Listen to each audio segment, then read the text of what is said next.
All right. Well, welcome to a bonus edition of Neighboring 101. This is actually session number 35, and Neighboring 101 is a class where we talk to thought leaders and very active people in the neighboring movement nationwide, and we learn from organizations and individuals about how this art and skill of neighboring can be a big part of our community and professional development. So thank you for joining us. If you're one of those individuals that's joining in for free today, but you're not normally enrolled in Neighboring 101, let me just tell you, you can enroll on the MU Extension website. That is extension.missouri.edu.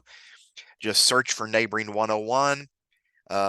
There's a one-time fee of $25, and then you get access to all past classes, the recordings of all those, and email reminders about monthly upcoming classes. And you'll join, at this point, 782 other people that are enrolled in Neighboring 101, representing people from 35 states across these great United States. So encourage you to join us. And again, if you are a part of Neighboring 101, classes like this that are recorded are made available to you.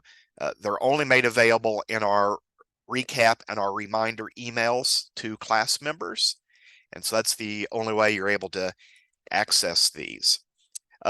Also, other reminder, our normal session, that doesn't sound right, our regular session, I guess, of Neighboring 101 is on October 19th.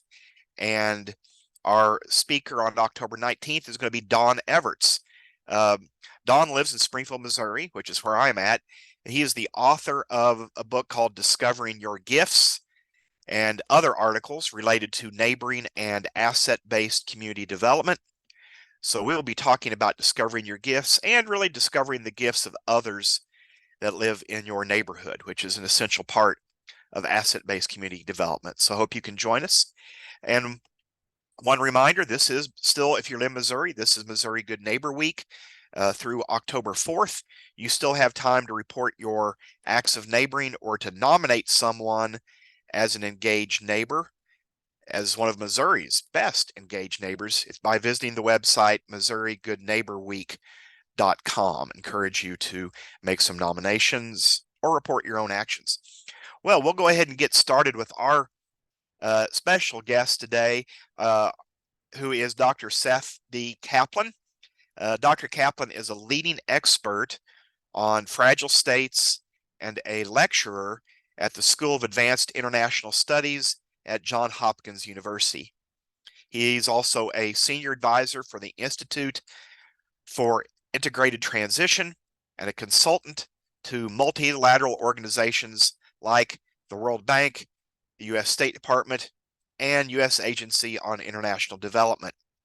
His soon-to-be-released book, Fragile Neighborhoods, Repairing American Society One Zip Code at a Time, is an urgent exploration of why American society is in trouble and how to fix it, starting with the places that we call home. Dr. Kaplan, thank you for making time and being with us today. Excited to have you. It's a great pleasure. So I'm looking forward to lots of interaction, lots of questions, and appreciate it very much, David. Yeah, I hope everybody did come with some questions. I know I certainly have some, and most importantly, want to hear from you. And, you know, your career has taken you all around the world. You wrote another book about fragile states.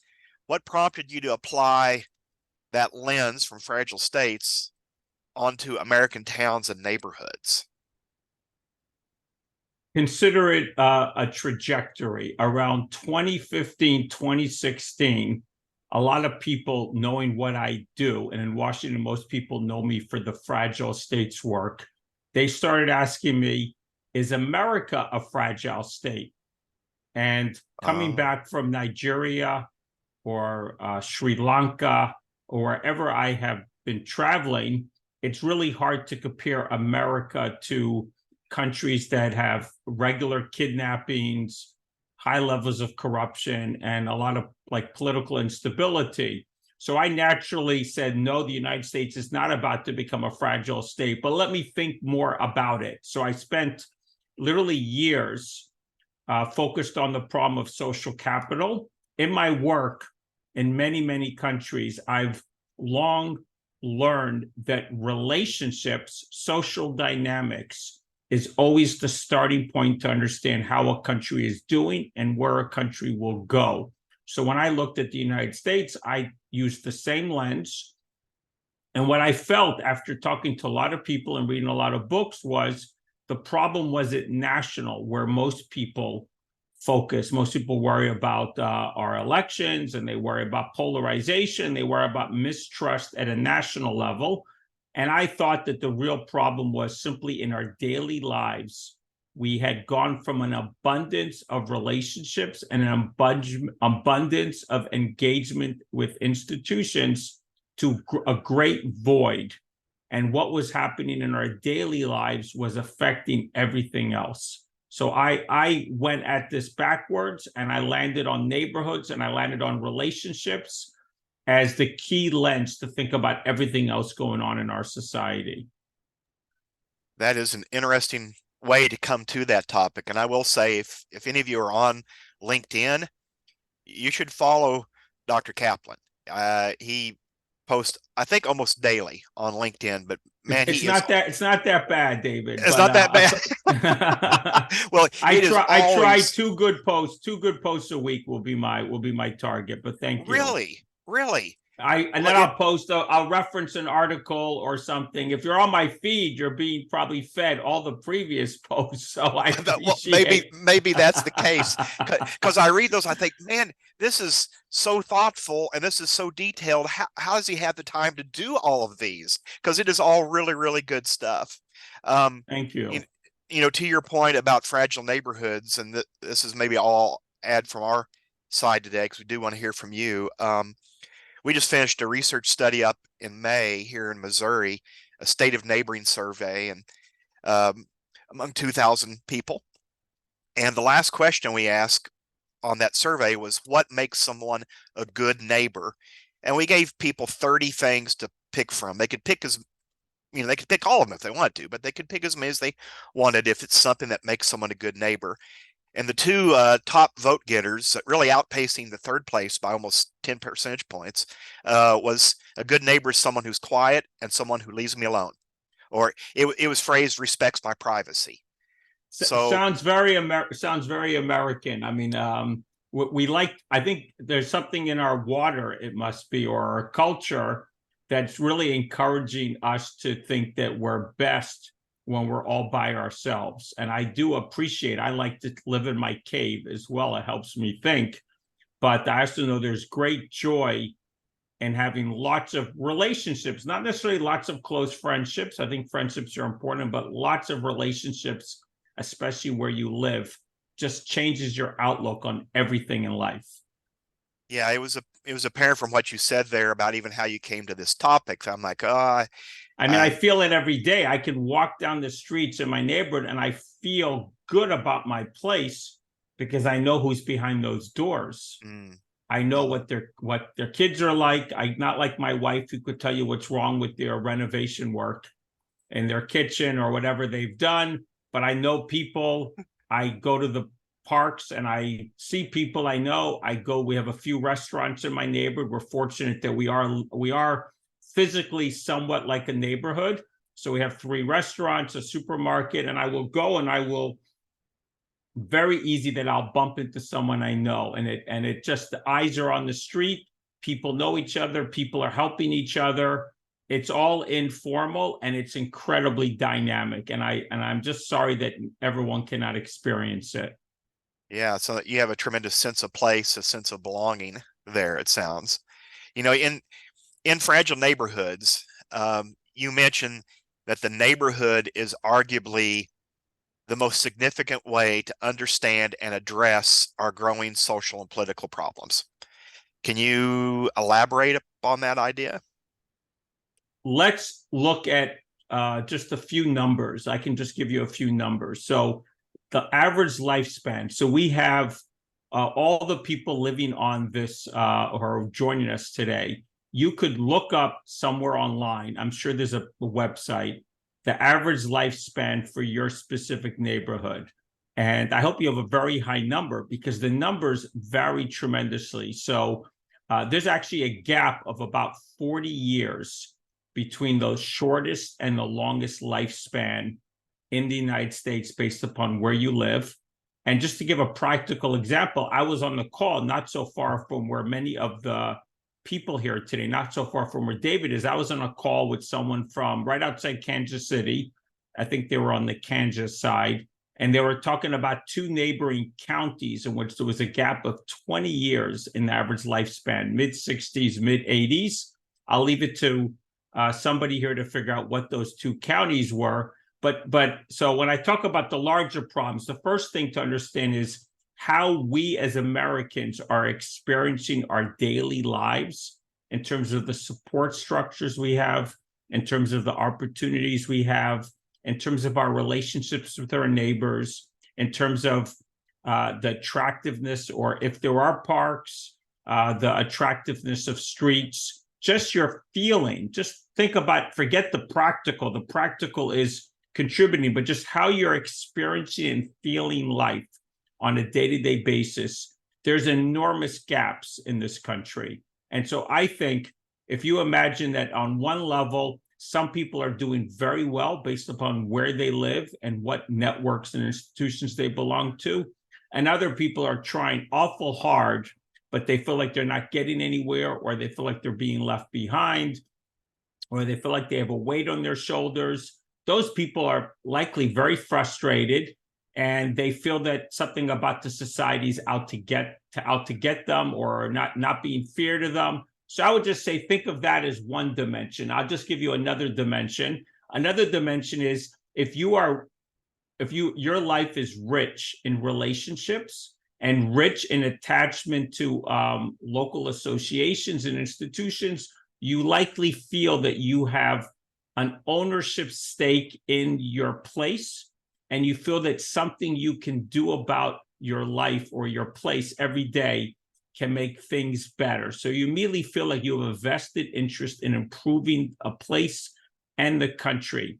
On the other hand, if you have no attachments in your immediate life and you don't feel that you're part of a place, and you don't have some supporting institutions or networks that you contribute to, but also contribute to you, and you feel more isolated, you're likely much more vulnerable, at risk, alienated, and you're also likely to be much more mistrustful. So just imagine those two things, and imagine that impact on tens of millions, if not hundreds of millions of people on a daily, weekly, monthly basis. Are you finding that more well-to-do neighborhoods are more or less likely to be socially connected? I hear some people refer to more well-to-do neighborhoods as sort of clicker neighborhoods. You know, click the garage door open, drive in, click the garage door shut. That's a good analogy. Yeah, I've never heard that one before. I very much argue in my book that economic poverty and social poverty are not the same thing. I know. I mean, I've always been attracted to fragile states because even though they were poor and the politics were dysfunctional, the people treated each other with a certain type of care or concern, or there was a level of interdependence. And I found the warmth of those relationships very comforting. So I actually chose, I didn't fall into this path by action. I think I chose it because of the nature of the people and simply my joy to some extent in being in these very difficult places.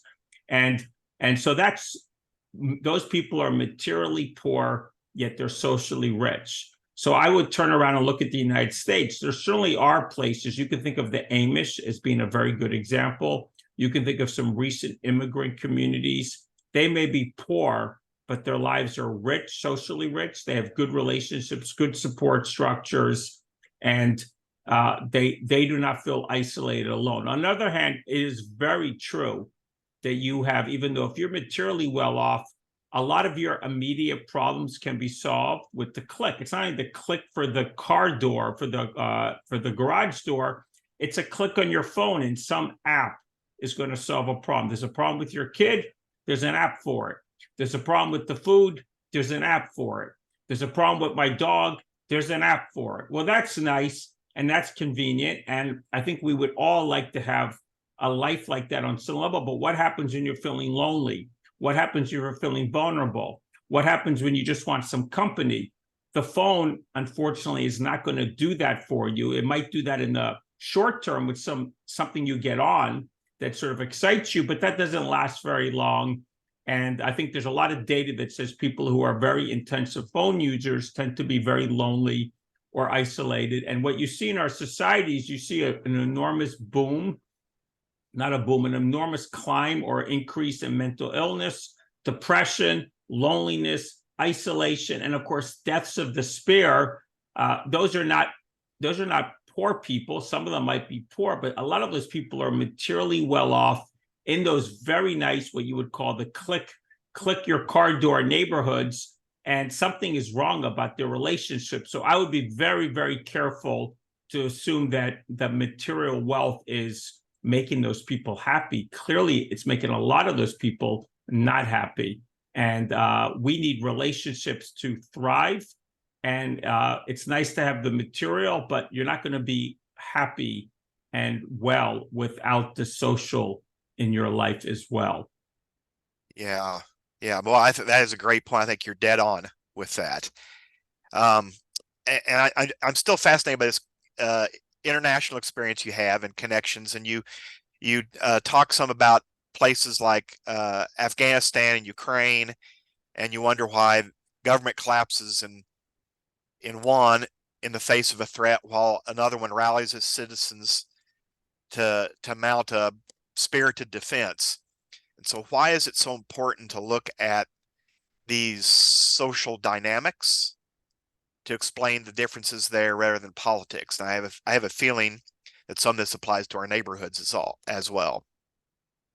When people ask me about countries, I very rarely start with politics. When people ask me about American politics, for me, yes, there's political campaigns, there's political fights, but if something is going well or not well in our politics, if our politics is healthy competition is good, but something unhealthy about it, it's not about the individuals, it's likely something in the society has gone wrong, and that is feeding downstream to many problems. One of them is politics. When I look at countries, it's the same. I'm always looking to see my starting point when I'm analyzing a country is what are the social dynamics like. I don't typically focus on the local because I'm focused more on the intergroup dynamics. So in a place like Afghanistan, you have a country with no strong national institutions and lots of different ethnic religious groups, Uzbeks, Tajiks, Pashtuns, etc. So they have very little cohesion and they have no institutions to bring them together. And the default is they will fight among themselves. The only time they might come together is when there's a common enemy, and that doesn't sustain itself for long. As opposed to Ukraine, Ukraine has much stronger social dynamics. It's much more cohesive. I mean, the war is an awful thing, but war creates capacity in the state. It's a very famous essay by Charles Tilly. War makes the state and the state makes war. It might be the reverse. And also makes a society cohesive. So, I mean, the big difference in these countries are Ukraine before this episode in the longer battle against Russia, because the war goes back until 2014, they were already a pretty cohesive country, a country where society had come together many times for various reasons to gain independence, to kick out corrupt leaders, to fight attacks on their country. Afghanistan was completely different. And both of those results, for me, you can look at society. And if you worry about the direction of American politics, my real question to you will, well, what about American society? If our society was stronger, if our institutions at the local level were stronger, if we were all in better relationships and all felt like we were belonging to a place and contributing to a place, I think many of our political problems would go away. That is an interesting point. That seems to go along with some of the things other authors and researchers have pointed to. I think I just recently discovered, Robert Putnam, who wrote Bowling Alone. There's a new film out that focuses on him called Join or Die. And it really plays about this idea of joining clubs and groups in your neighborhood, in your community, I guess. And you emphasize in your book that Americans are often adverse to obligation, and they sometimes resist joining these groups or associations, or helping neighbors, or giving back to their community, or even caring for members of their own family, sometimes adverse to that. So why is this the case, and what effects does it have on us individually and as a society? Well, why is a hard is I could give you a long why, but of course some of it is cultural and some of it is embedded in our DNA. But I would point out that we have a long history, and just go back to de Tocqueville and his discussion of the abundance of local institutions and the abundance of associations. And he was contrasting that to France and to Europe in general. And he was saying the United States, if there's some need or some purpose that needs to be advanced, there will be a local or some association. I can't give you the exact quote, but he talked about an association for this, an association for that. And if you look at the data, and Bob Putnam, has surely been easily the best chronicler of the rise and fall, you could say, of American local institutions. And he basically, according to his data, the peak of these associations was the 60s, roughly 1964. And then there's been a decline since. And he says we go from a we society to an I society. And it's reflected in this disconnection from marriage, disconnection from family, certain extent, disconnection from our own children, disconnection from local associations, disconnection, and on so many levels, and from religion, of course.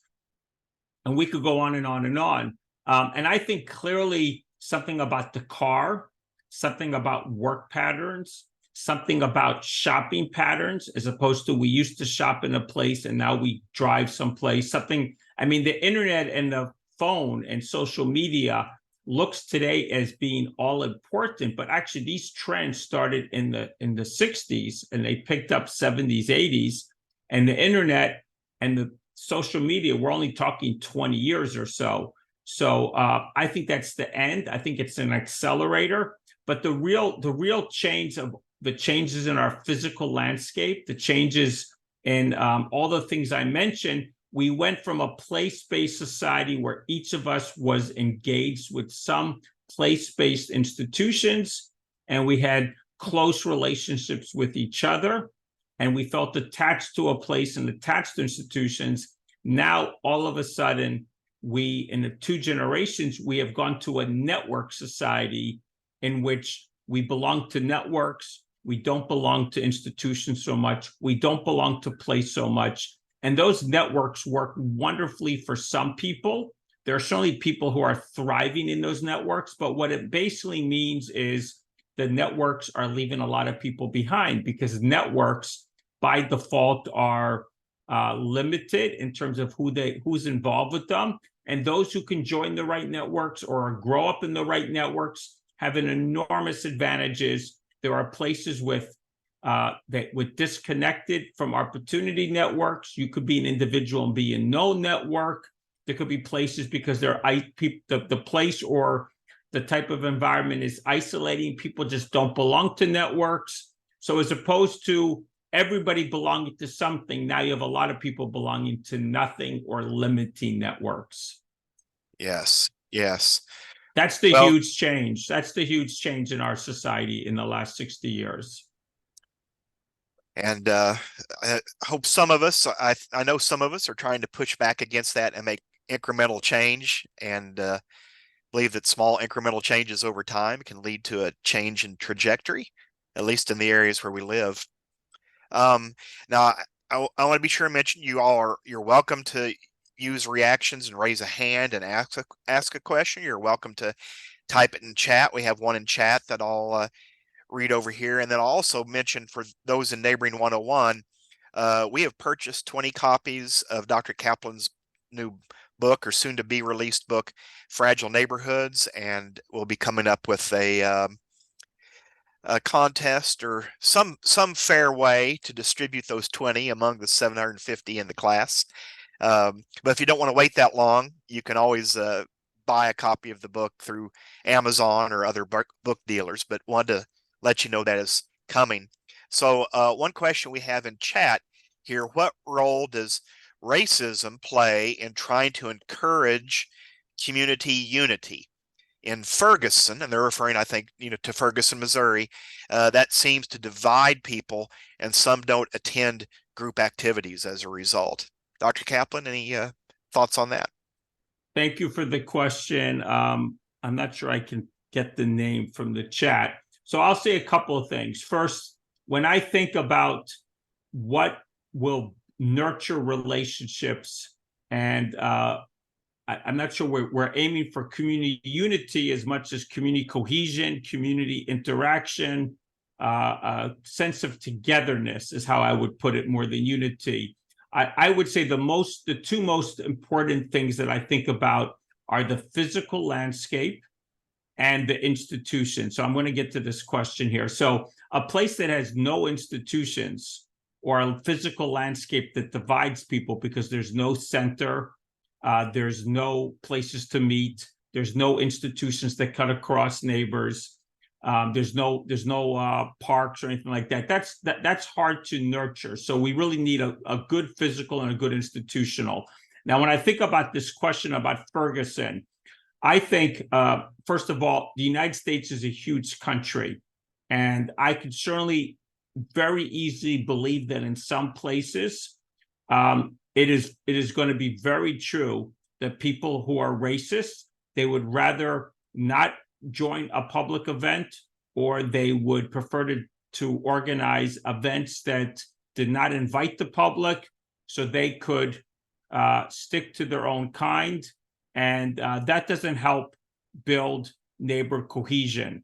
I can certainly think that, again, the country is vast, so there will be other neighborhoods where that would not be true. So it's very, very hard. The thing about America, it is so hard to generalize about anything across all neighborhoods because we're such a diverse country. But so I would say it certainly must be true in places. And I think it's a hard question to address, because even churches, whether it's racism or whether it's habit or different manners of praying. And I've been in Black churches and I've been in white churches, and believe me, they seem to pray a little bit different, much more energy. I'd much rather go to a Black church, a lot more energy and excitement and singing. But it's often that these institutions don't bring people together. The one thing I would say, if you're in such a neighborhood, I would probably not aim in the first stage to try to change the public activities. I would think about what smaller scale activities or what existing or new institutions I could create, join, participate in, that would bring people together across these divides, and think of an incremental process that would bridge gaps. I mean, it's racial gaps, it could be class gaps, there could be gaps of personalities or what have you, or whatever. But I would say it's much easier to break a big problem into a lot of little problems and try to slowly make change happen such that people knew each other across such divides and were more comfortable with each other. And it's much easier if there's a common problem that concerns everybody, whether they're Black, whether they're white, whether they're Hispanic, whether they're Native American. To the extent that we have a common problem and we work together on that common problem, I think it will change the larger dynamic in society and more likely to see those divides become less over time. It's hard to say stop. It's much easier to say, let's come together and try to solve a problem that concerns us both. Well, thank you for answering that question. There's a few more that have popped up in chat. Eric Smith is asking, I wonder if you care to say something about the relationship between social cohesion and collective efficacy. How can strengthening connections in place increase people's abilities to work together for the common good? Do you have any stories of this happening effectively? Well, first, let's clarify for everyone who's here or will see the recording. Social cohesion, I think we all understand. Collective efficacy basically means something about us feeling as part of a collective. That's the collective part, something about a common identity. And efficacy is something about the norms that exist in a place that we are working together, trusting each other, doing something for the place. It doesn't mean relation, it doesn't mean friendships. I mean, I can give a really simple example. Within the last 2 weeks, I basically in front of my house, I live in a neighborhood where I know most of my neighbors and we're very proactive. So within the last 2 weeks, there was a 6-year-old from around the corner on the scooter, about a few houses up my block. And that basically, there's nothing wrong with kids on scooters. I encourage my kids to go out and play and do whatever they can with neighbors or whatever in the street, and certainly test themselves. But this kid was on the scooter on the corner of a street where cars turn around that corner and likely would not see him, and he was at risk. And my wife immediately, when she was alerted, my daughter alerted her. She basically opened the door, ran out, and chased that kid honestly back to his house. His house was around the corner. So that is an example of collective efficacy in action, that people that they, I mean, I know the parents. I speak to the father every now and then. I wouldn't call him a friend. I don't speak to him very often. It might be every 2 months, but I know him. I know his house. I know roughly what he does. I know how many kids he has. I know where his kids go to school. We have a relationship. We care enough about each other that if something is happening to their kid, we're going to take action to help them. We expect nothing in return. That is an example of collective efficacy, that people care enough of the place they're in and the neighborhood and their neighbors that they're going to act in ways that better the place or better the individuals. If somebody comes to me with a question or whatever, I'm always there to help them. And when there's a chance, I'm on a board of a nonprofit, or when there's a chance to just do something useful for other people, sometimes very proactively, as my wife did. It just, that is collective efficacy. So do I have any stories? I hope that was a good enough story for you, Eric. How do you create it where it doesn't exist? That's a much bigger question, but I'd be happy to answer that. But I think we have more questions before I get to that. Yeah, you've helped me discover that I was way ahead of my time when I was a little kid and the neighbors were calling my home and reporting on my activities. And my mom was ready for me before I even arrived. I was ahead of my time. I didn't even realize I that. mean, I That's what was think going that was on. much more common. That was much more common a few decades ago than it is now. I mean, today, what's more likely to happen if you see something wrong, you're going to take a video of it, than actually go out and help the person, which is kind of hilarious. It's almost like we don't live what I would call embodied lives. We don't live in a place at the specific time. We're in the virtual world and we forget who we are. We forget our common humanity. But it certainly in a neighborhood, it needs to be nurtured, that we don't feel that we have we feel that it's almost our responsibility, obligation to think of others. Well, we do have some other questions, and so Please. this one from Nellie, do clicks, and she's not referring to the garage door clicks, do clicks within a neighborhood make it fragile? How can we merge clicks to unify rather than divide? Well, thank you, Nellie. When I first read your question, I thought it said chicks. I was thinking chickens or something like that. And I'll tell you, nothing is more fun than watching kids chase chickens, poor chickens. So I don't know if that certainly makes it fragile for the chickens. I can certainly remember my daughter doing that years ago. But so I would say, I mean, the positive side of clicks is at least there's a group of people who know each other. That's a good thing, because that's better than most neighborhoods. And so if I'm in a neighborhood, again, what is a neighborhood? A neighborhood is likely thousands of people. I mean, the simple number I could give is roughly 2,500, but you could also say 5,000, 7,500. I mean, it could be less than 2,500.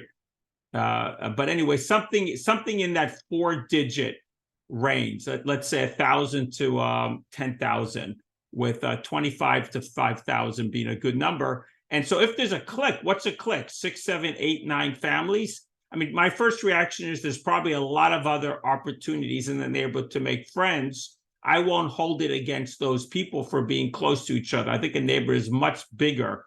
On the other hand, if that meant that they somehow ran or took over a specific institution that mattered for the neighborhood, and they ran it more for themselves than for the neighborhood, that would be very detrimental. So I think it really means if cliques were running significant institutions in ways that helped parts of the neighborhood and not the whole neighborhood, that would be bad. That would make it fragile. If it was simply 6, 7, 8 people, 10 people who are friends among themselves and they kept to themselves, I don't think that's helping the neighborhood. But honestly, there ought to be hundreds of other people in the neighborhood that are not affected by that, because if they're on their own, what's wrong with that is how I would look at it. So I hope that is a good enough answer for you. I think it depends on how influential that clique is on the larger dynamics, really.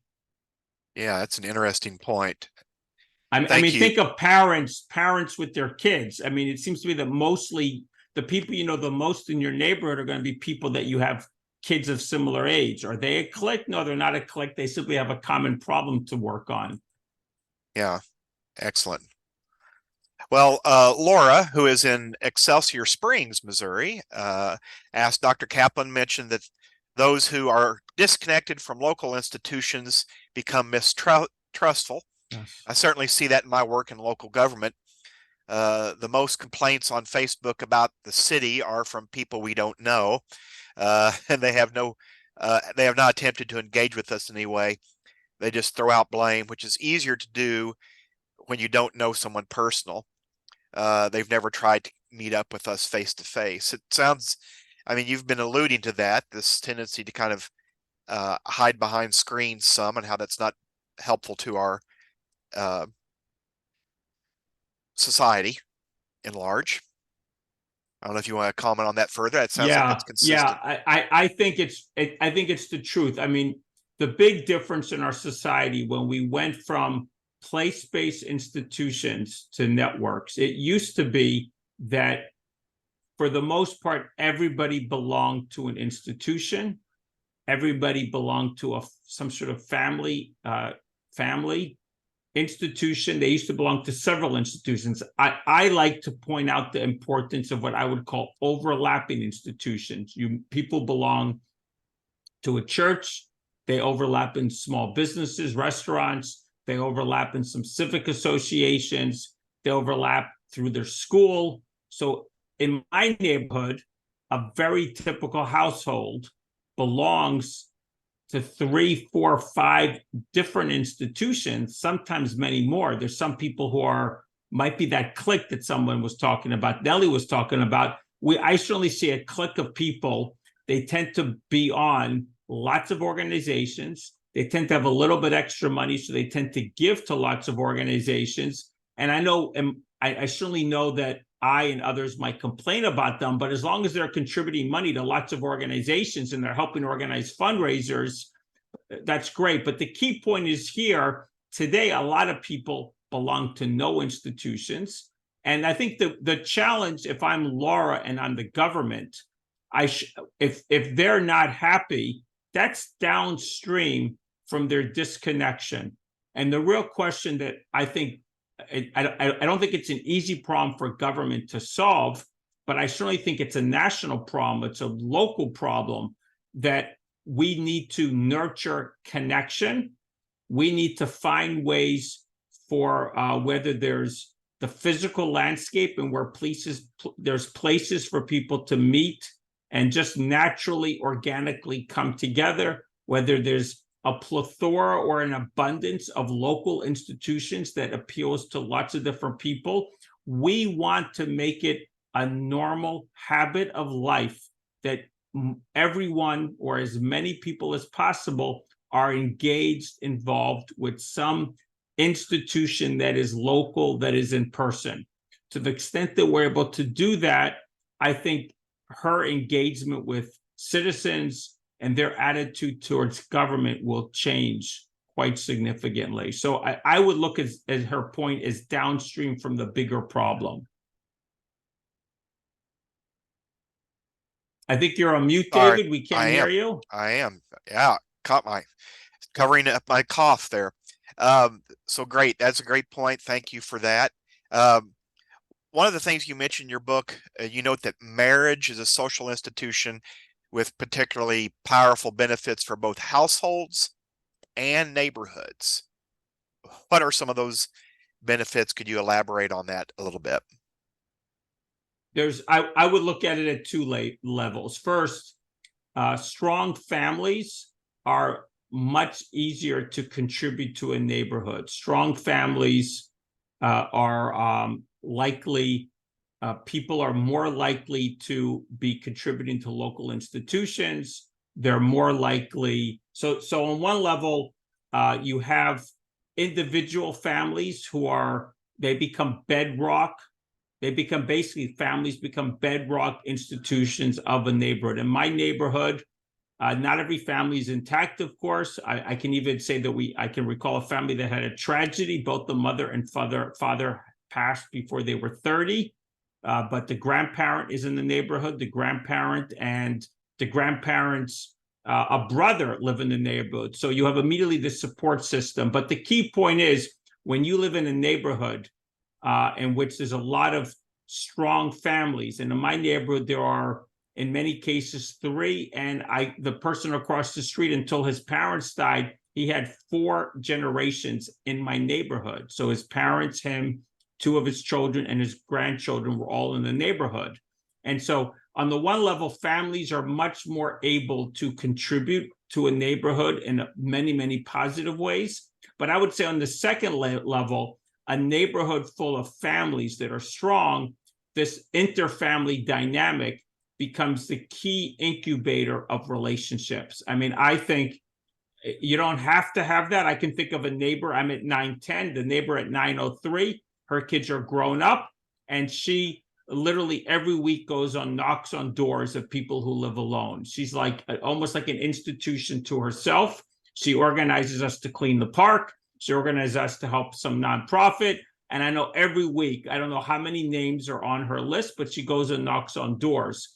But the key point here is, in a neighborhood that's full of families, the relationship between the houses tends to be more intimate. The kids are over at each other's houses. I mean, my daughter, because I believe community schools are very important, my daughter, 3/4 roughly of her classmates live within walking distance of our house. So I would say families are extremely important for what they contribute to a neighborhood, and a neighborhood of strong families tends to have a much, much stronger dynamic. And there's plenty of data. And I'll just say one data point, and then I'll finish. Raj Chetty, who's basically the best person by far at looking at social mobility in America, he looks at social mobility by neighborhood. And one of the key factors that determines how mobile kids are likely going to be in terms of upward mobility is the strength of families in a neighborhood. So there's something about strong families and strong models, and the strong networks that they're bringing is basically having an enormous impact on kids as they grow up. So the lady at 903 that you're describing sounds like she's one of the neighborhood quarterbacks. Your book has a lot of practical guidance, but you also profile some neighborhood quarterbacks. Some of the rest of us may use different types of words, but I think we're talking about the same thing. Can you describe kind of how these work, how these neighborhood quarterbacks? So I'm not sure. First of all, my book is an attempt to be practical.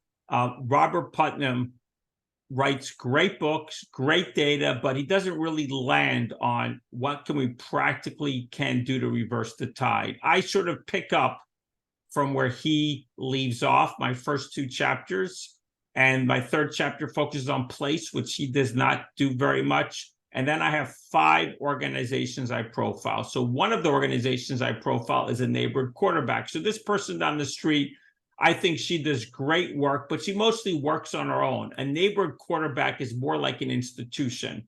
And I believe institutions are hugely important. If you're in a neighborhood that there's no institutions that are bringing people together, there's no institutions thinking about the future of the neighborhood, how to improve it.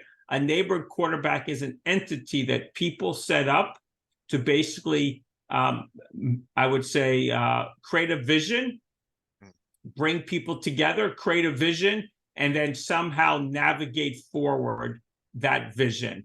I think it's especially important in what we might call distressed or neighborhoods being left behind, because there may not be the types of institutions to bring in the resources, make the types of improvements that will help those neighborhoods. But I think in any neighborhood, rich or poor, if there's not an abundance of local institutions, a quarterback is a way to think of a larger vision and a bigger plan and bring in partnerships, make bigger changes, whether the changes are something to do with the physical landscape, the transportation, the schools, the type of housing. A whole bunch of things can be changed if you have a neighborhood quarterback with the right support and the right type of leadership. You mentioned Ron Chetty, and he has done a lot of research centered around zip codes and the differences in those. And your subtitle of your book says something about working sideways, I think, a sideways approach. So why do you think this can help heal our communities one zip code at a time, which is in your subtitle? First, we have to think that our problems, national, and our bigger problems, and it's not just politics, it's the deaths of despair, it's the mental illness, it's the isolation, it's the social mistrust. We have an awful lot of social problems. And what I think is happening is that we're not connecting these social problems together. We're looking at them isolated. And what we really want to do is think about that these problems are happening locally. That's the zip code part. And when I say horizontal, I really mean 2 different things. Horizontal for me is it's not a problem that someone can come in with a policy, a big plan, or a big policy from outside. It's about the relationships among people, the horizontal relationships, not about somebody doing something to us, which is a more vertical way of thinking. So first, I mean horizontal is across a neighborhood, across a zip code. We need good relationships, good social dynamics. And the second thing I mean by that, it's between neighborhoods or across neighborhoods. Each neighborhood needs to be, I believe strong neighborhoods need to have some sort of bounded element that nurtures a sense of place.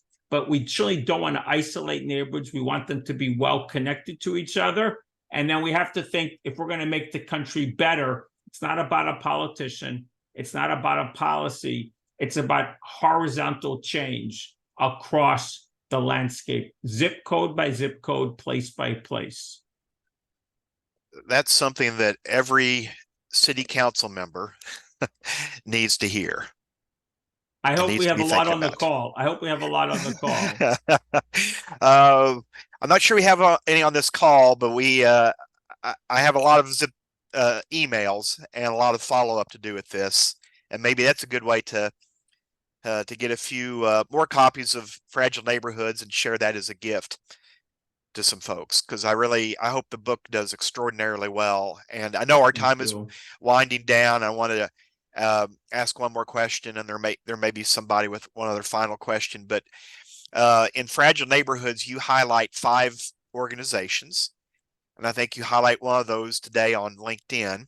How did you go about selecting those 5?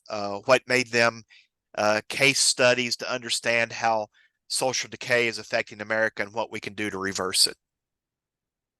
Yeah, so first, I would be delighted if anyone on this call wants to connect with me on LinkedIn so we can stay in contact and not only see what I'm posting, but if you have any questions or whatnot, feel free to reach out to me on LinkedIn.